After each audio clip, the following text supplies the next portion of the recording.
Two people walk into the same bank on the same day asking for the same loan, same income, give or take a few $100s, same amount of debt. Neither of them has ever missed a payment in their life. One of them walks out approved at a great rate. The other one gets a polite form letter a few days later that says, essentially, no. Not now. Maybe not ever, unless something changes. Here's the part that should bother you. Neither of them did anything wrong. There was no missed payment, no maxed out card, no obvious red flag either of them could point to. So what actually happened in that gap between application and decision? Because it wasn't a person flipping a coin. It was a system, and that system has rules that almost nobody outside the industry has ever had explained to them in plain language.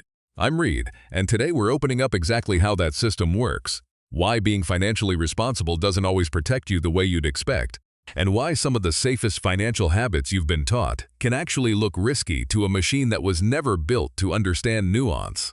By the end of this, you're going to understand your own credit file better than most people who work in a bank branch. Let's start with the biggest misconception, because almost everything downstream of it is built on this one wrong assumption. Most people think a credit score is a measurement of whether you're good with money. It isn't. A credit score is a prediction of how likely you are to pay back debt, specifically calculated almost entirely from how you've handled debt in the past. That distinction matters more than it sounds like it should, because it means someone who has never borrowed a dollar in their life, pays cash for everything, has zero debt, and has perfect financial discipline can have a worse score than someone who carries a credit card balance and pays it off late half the time. The system isn't rewarding responsibility.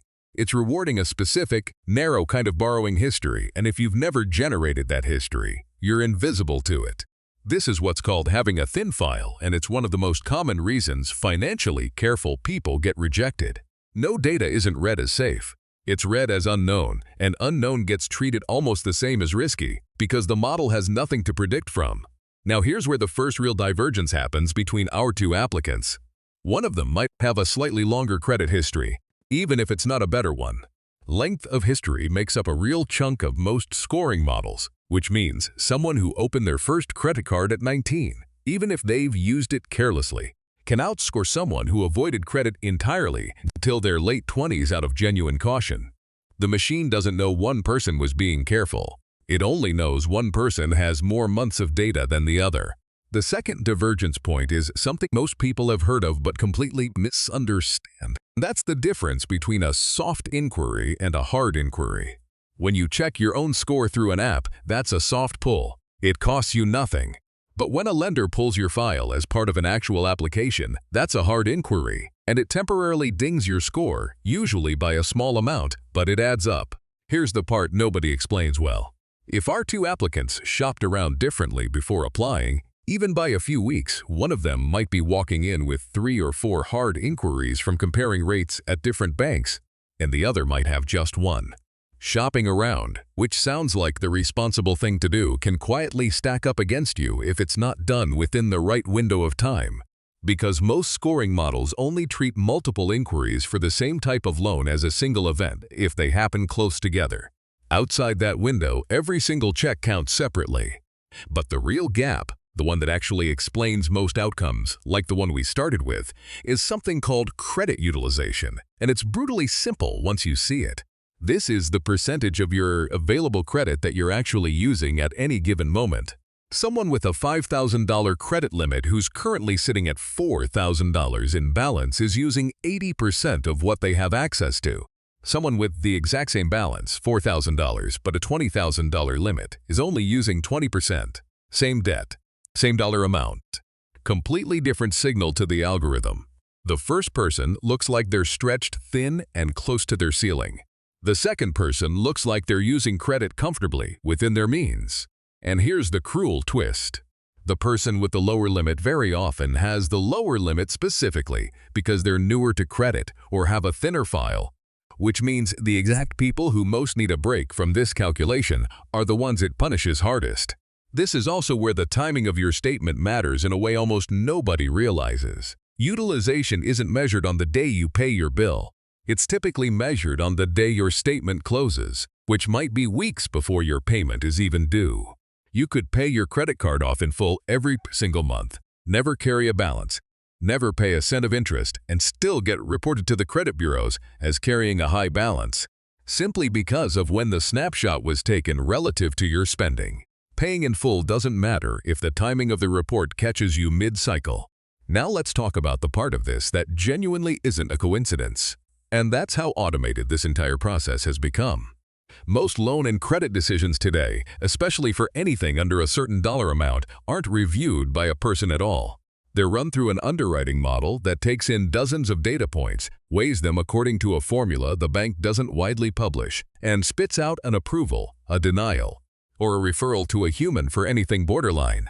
This is faster and cheaper for the bank, which is exactly why it's the default. But it also means the system is optimized for pattern matching at scale, not for understanding an individual story. It doesn't know that you paid off your last loan early because you got a bonus. It doesn't know that your one late payment 3 years ago was because of a billing error you eventually fixed.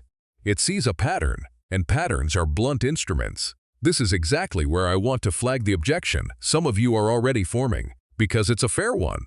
You might be thinking, fine, but isn't an algorithm at least more consistent and less biased than a loan officer's gut feeling used to be? In some ways, yes.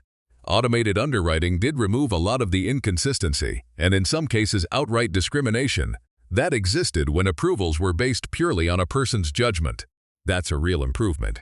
But consistency isn't the same as fairness, because a model trained on historical lending data can absorb and repeat old patterns of who used to get approved, even after removing the explicit bias, simply by leaning on factors that correlate with it indirectly. The system being automated doesn't automatically mean the system is neutral. It just means the bias, if it exists, is harder to see and harder to argue with. So where does this leave you practically? A few things actually matter here, and none of them require restructuring your entire financial life. Keep older credit accounts open, even if you don't use them often, because closing them shrinks both your available credit and your length of history at the same time, which hits utilization and history simultaneously. Pay attention to when your statement closes, not just when your bill is due. If you're planning to apply for something significant soon, avoid applying for several types of credit in a short window, unless you're specifically rate shopping for one single loan, where multiple inquiries often get bundled together automatically. And understand that if you get denied, the reason on the letter is usually a real factor, but it's rarely the whole story, because the model considered dozens of variables and the explanation you receive is a summary, not a full transcript of the decision. The uncomfortable truth underneath all of this is that the system was never built to ask whether you're a responsible person. It was built to ask whether your data resembles other people's data that led to repayment in the past. Most of the time, those two questions land on a similar answer, but not always. And the gap between them is exactly where two equally responsible people can walk out of the same bank with two completely different outcomes, for reasons neither of them could see coming, and neither of them did anything wrong.